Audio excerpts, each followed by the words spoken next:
I didn't raise my voice. I didn't even blink. I just stood there in her sister's living room, watching my wife tell them, "I don't think this marriage will last another year. He's falling so far below my level." Then the laughing, hers the loudest. They thought I'd break.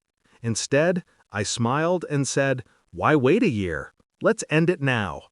Then I walked out, leaving their laughter hanging behind me like smoke. I didn't know the message waiting for me that night would carve a fracture in the world I thought I knew. When I met Alina, she was all hunger and ambition, eyes glowing with the kind of dreams people either chase or die resenting. I loved that about her. Loved it enough to work double shifts while she buried herself in textbooks. 5 years of tuition, bills, sacrifices, my spine learned the weight of her dreams long before she learned to stand tall on them. Back then, she'd hold my hand like it was her lifeline. Back then, she whispered, "One day, I'll repay you." Funny how quickly promises dissolve when the world finally hands someone the life they prayed for. It began small, a delayed kiss, a distracted smile, her phone turning face down more often, her tone sharpening when I asked simple questions, as if my curiosity was an inconvenience. Then came the late nights studying with colleagues whose names she never mentioned. She stopped asking about my day, stopped caring about anything that didn't orbit her new job, her new friends, her new status. But what really cracked me open were the offhand comments. "You don't understand this world. You should try to improve yourself. You're lucky I'm patient." She said those things casually, like tossing scraps to a dog she assumed would never bite. Still, I stayed silent. Not because I was blind, because I was watching. I found the proof by accident. A voice memo on her phone, carelessly left playing through her car speakers as I moved it in the driveway. 3 seconds was all it took. Her voice, a man's laughter, and her saying, "He'll never leave. He needs me too much." I paused the recording. I didn't cry, didn't scream, just let a strange quiet settle into my bones. That was the night I stopped being her husband and started being her consequence. Revenge isn't rage, it's precision. I reviewed every bank statement, every shared account, every document she'd forgotten I had access to. While she basked in her glow-up, I built my escape. I moved half our savings, my earnings, my overtime, my years, into a separate legal account my lawyer prepared.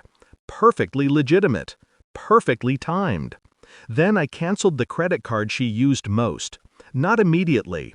I waited until 3 days before her business trip, when she'd be in another city, in another hotel room, with someone who wasn't me. I collected evidence, screenshots, voice memos, receipts, all packaged neatly for a divorce that would leave her reputation unsalvageable if she tried to fight. But the most important part, I left without warning. Not to punish her, but to make sure she couldn't prepare a counterattack. Which brings me back to that night. I was in a motel 2 towns over, leaning against a cheap headboard, reviewing documents when my phone buzzed. Her sister. A single message. "You should know something before Alina twists it. She's been cheating for months, but the man she's with, he's married. His wife found out tonight. Everything's blowing up." For a moment, I felt nothing. Then a cold, deliberate calm took over. The universe had handed me gasoline. All I had to do was drop the match. I met Alina in the living room of our apartment the next morning.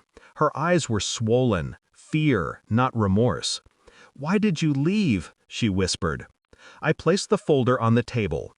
Evidence, chronological, undeniable. Then I showed her the message from her sister. Watching the color drain from her face was almost peaceful. You knew?" she choked. "I knew enough," I said. "But now, I know everything." She reached for my arm like drowning people reach for the closest surface. "We can fix this, please." I pulled my arm away gently, almost kindly. "No, You don't get to rebuild with the ruins you created. I handed her the divorce papers. Clean, sharp, final. Her voice cracked. Everyone will think I'm the villain. You are, I said. I'm just done pretending you're not. I walked out as she sank onto the couch, crying into the hands she once used to point out everything I wasn't. Outside, the morning was quiet, clear, uncomplicated. For 5 years, I carried her dreams. Now, finally, I'm carrying my own. And the sweetest part of all, I didn't destroy her life. She built the wreckage herself. I just stepped aside and let her collide with it.